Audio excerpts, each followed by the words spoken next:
Imaginez une femme âgée qui refuse 2 millions d'euros pour une terre aride qui ne donne plus rien depuis des années. Folie ou sagesse? Avant de juger, laisse-moi te raconter ce qui s'est vraiment passé dans cette ferme oubliée de Provence, parce que ce que cette famille a découvert sous leurs pieds a changé leur vie d'une manière que personne n'aurait pu imaginer. Si tu as déjà senti que tu devais lâcher quelque chose de précieux pour recevoir quelque chose de plus grand, écris oui dans les commentaires. Et si cette histoire te touche, n'oublie pas de t'abonner, car ce qui va suivre va te faire réfléchir sur ce que signifie vraiment recevoir une bénédiction.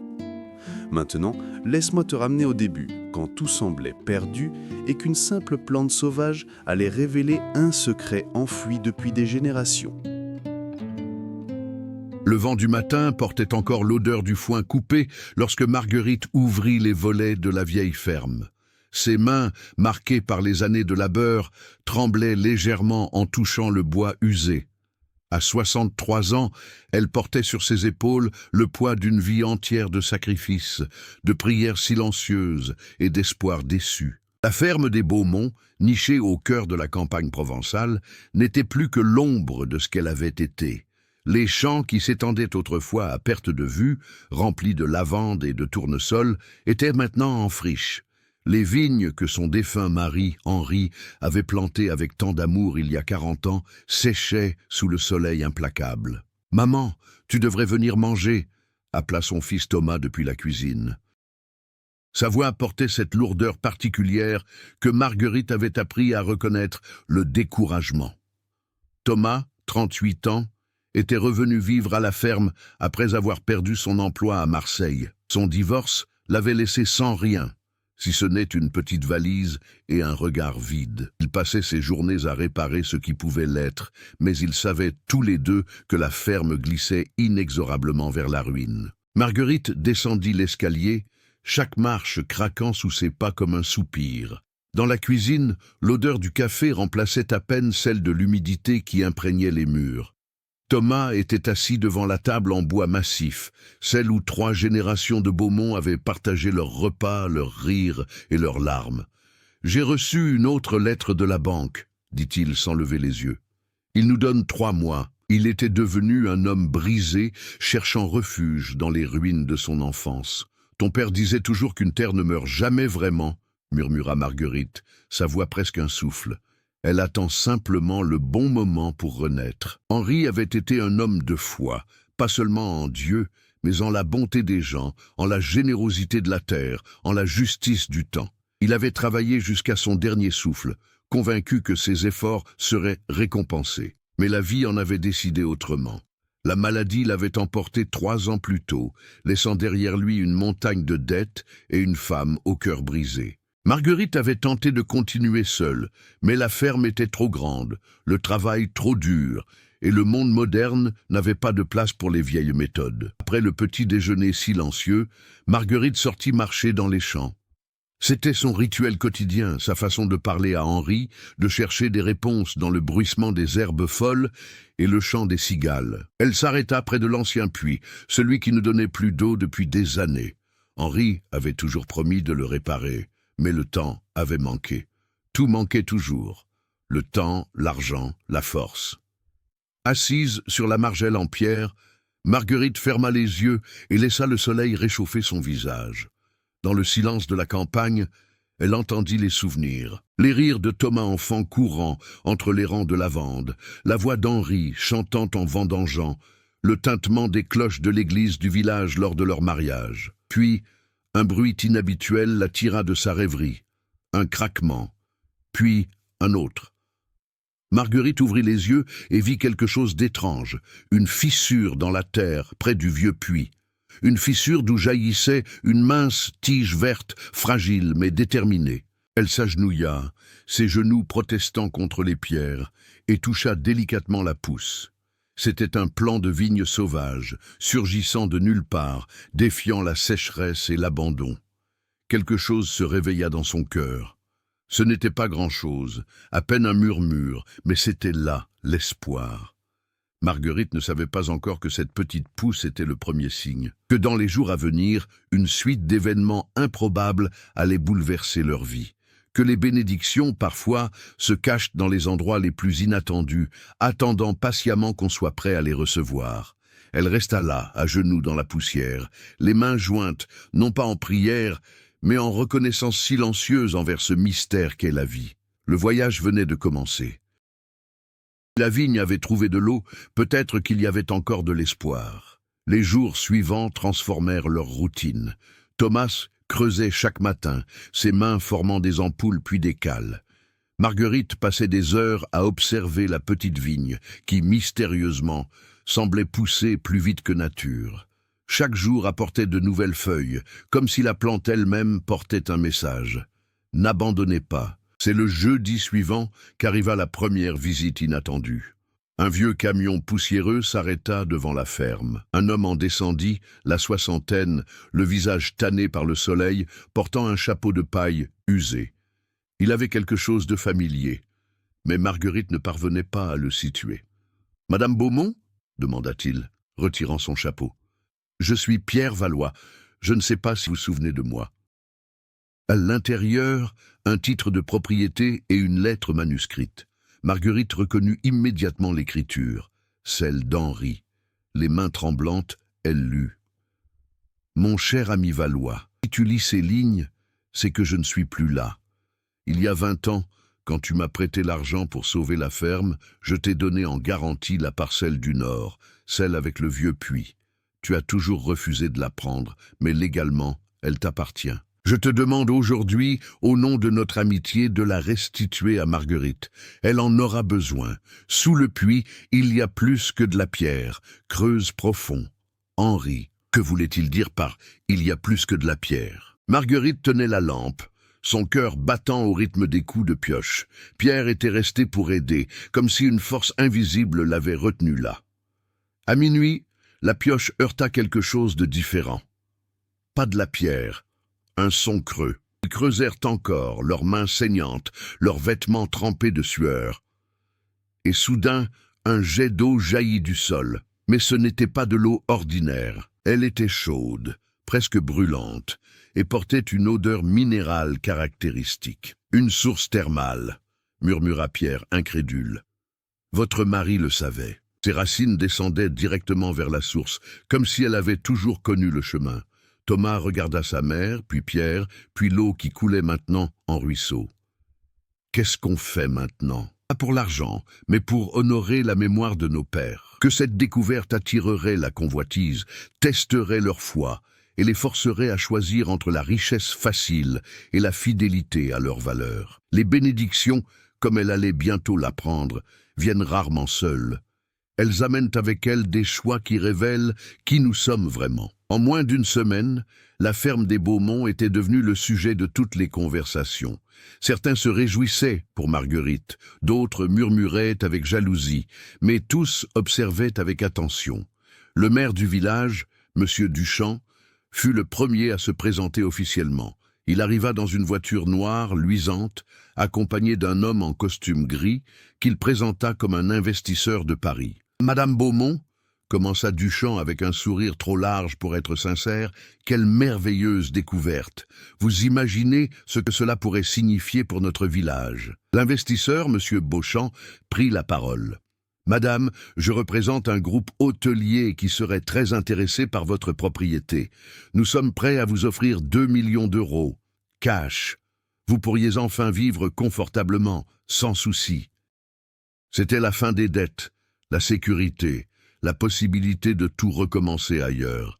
« Réfléchissez, » continua Beauchamp, posant une carte de visite sur la table. « Cette offre est valable 48 heures. Après, nous irons voir ailleurs. » « Maman, tu te rends compte? On pourrait tout payer, recommencer. » Pour Thomas, cette ferme n'était pas un héritage précieux, mais une prison.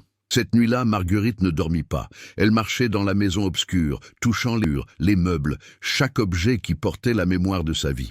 Dans la cuisine, elle s'assit à la table où Henri s'était assis des milliers de fois. Elle ferma les yeux et essaya de l'entendre, de sentir sa présence. « Qu'est-ce que je dois faire ?» murmura-t-elle dans le vide. Le lendemain matin, Pierre Valois arriva avec des plans et un enthousiasme débordant. Il avait passé la nuit à dessiner un projet, un petit centre de bien-être respectueux de la nature, qui préserverait l'esprit de la ferme tout en créant des emplois pour le village. « Regardez », dit-il en déroulant les croquis sur la table. « On garde les bâtiments existants, on restaure, on ajoute quelques cabines de soins. Rien d'extravagant. Il faut que tu entendes la vérité. Papa est mort en croyant que cette ferme valait quelque chose. Elle ne vaut rien. Ce qui vaut quelque chose, c'est l'argent qu'on peut en tirer. » Thomas arpentait la pièce comme un animal en cage. Finalement, elle parla, sa voix à peine audible. « Ton père n'est pas mort pour cette ferme. Il est mort parce qu'il croyait en quelque chose de plus grand que l'argent. Il allait vendre, qu'un grand hôtel serait construit, que le village changerait à jamais. » Le soir de la date limite, M. Beauchamp revint, accompagné d'un notaire. Ils apportèrent les contrats, prêts à être signés. Marguerite les fit asseoir.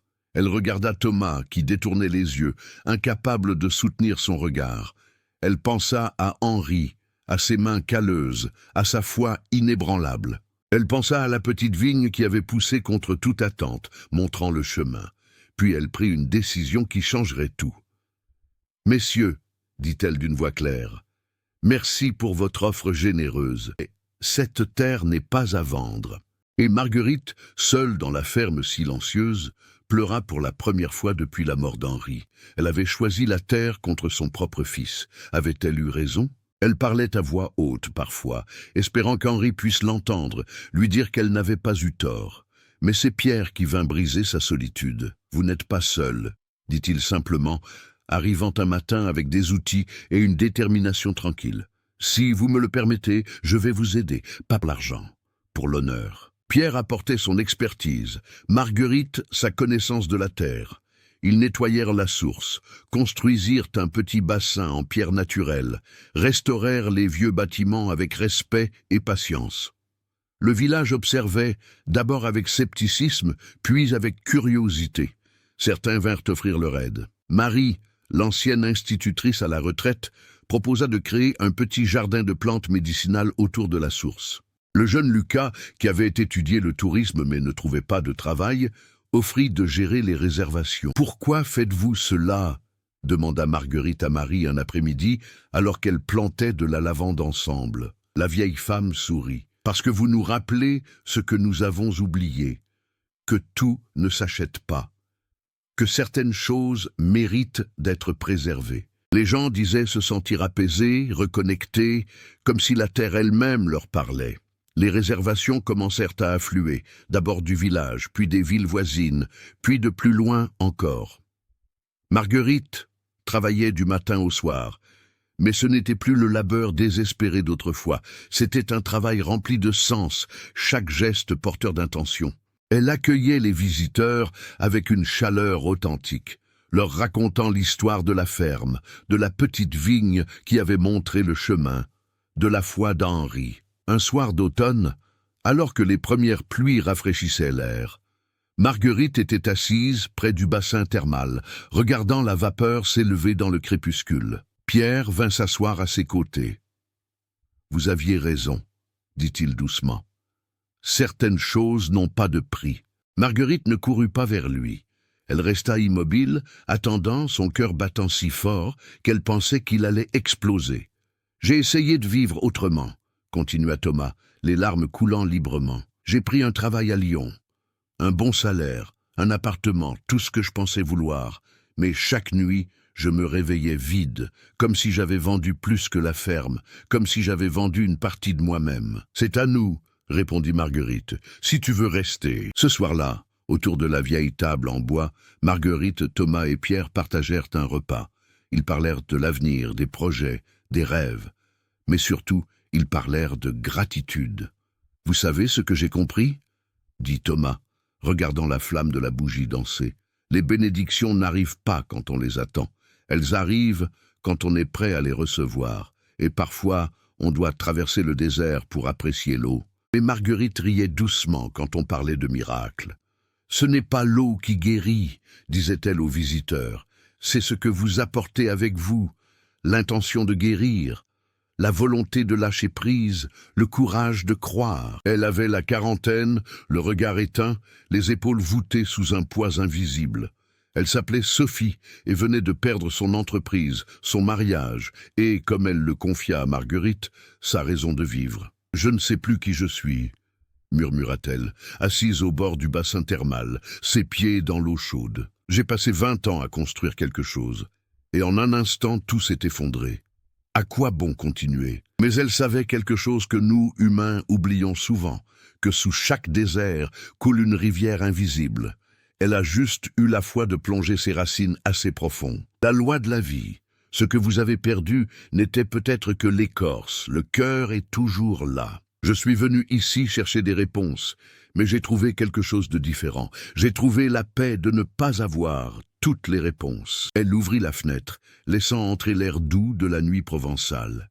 Les étoiles brillaient comme des promesses dans le ciel infini. « Tu avais raison, mon amour, » murmura-t-elle dans le silence. « Tu as toujours eu raison.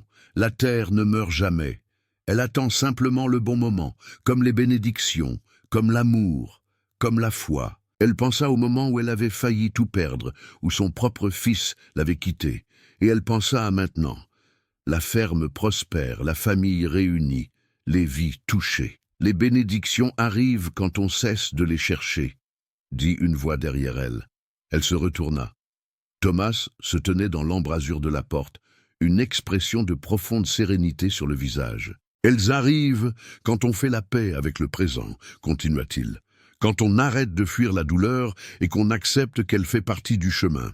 Elles avaient toujours été là, cachées dans les moments difficiles, attendant qu'elle soit prête à les voir. La mort d'Henri l'avait brisée, mais lui avait aussi appris sa propre force. La faillite les avait appauvries, mais les avait libérés de l'attachement matériel. Le départ de Thomas l'avait déchiré, mais avait permis à son fils de grandir et de choisir consciemment sa voie. La petite vigne avait montré le chemin, mais c'était leur foi qui l'avait suivi. Les bénédictions, comprit-elle, ne sont pas des cadeaux tombés du ciel, sont des graines plantées dans la douleur, arrosées par les larmes, réchauffées par la patience. Elles poussent quand nous sommes prêts, pas une seconde avant. Au matin, Marguerite se leva avec le soleil. Elle marcha jusqu'au bassin thermal, où la vapeur dansait dans la lumière dorée. La vigne sauvage était couverte de petites fleurs blanches, promesses de futurs fruits. Elle plongea ses mains dans l'eau chaude et ferma les yeux, sentant la gratitude remplir chaque cellule de son être. Non pas gratitude pour ce qu'elle avait obtenu, mais pour ce qu'elle était devenue, une femme qui avait traversé le feu et en était sortie forgée, non brisée. « Merci », murmura-t-elle simplement. Et quelque part, dans le souffle du vent, dans le chant des cigales, dans la chaleur du soleil sur sa peau, elle sentit une réponse. Pas des mots, mais quelque chose de plus profond. La certitude que tout avait toujours eu un sens, que chaque épreuve était une initiation, que chaque perte était une préparation, que les bénédictions, vraiment, arrivent toujours quand on s'y attend le moins, et souvent sous la forme qu'on n'imaginait pas. Et c'est ainsi que Marguerite a compris une vérité que beaucoup d'entre nous oublient. Les bénédictions n'arrivent jamais au moment où nous les attendons, mais exactement au moment où nous en avons besoin, souvent déguisées en épreuves qui nous forgent de l'intérieur. Parfois, ce que nous prenons pour une perte est en réalité une préparation, et ce que nous refusons par peur de manquer devient la porte vers quelque chose de bien plus précieux que l'argent ne pourra jamais acheter. Si cette histoire t'a touché, si tu crois qu'il y a des choses dans la vie qui n'ont pas de prix, laisse un commentaire avec le mot gratitude et partage cette vidéo avec quelqu'un qui a besoin d'entendre ce message aujourd'hui. Abonne-toi pour plus d'histoires qui nourrissent l'âme et souviens-toi, ta plus grande bénédiction attend peut-être juste sous la surface de ta plus grande épreuve. À très bientôt.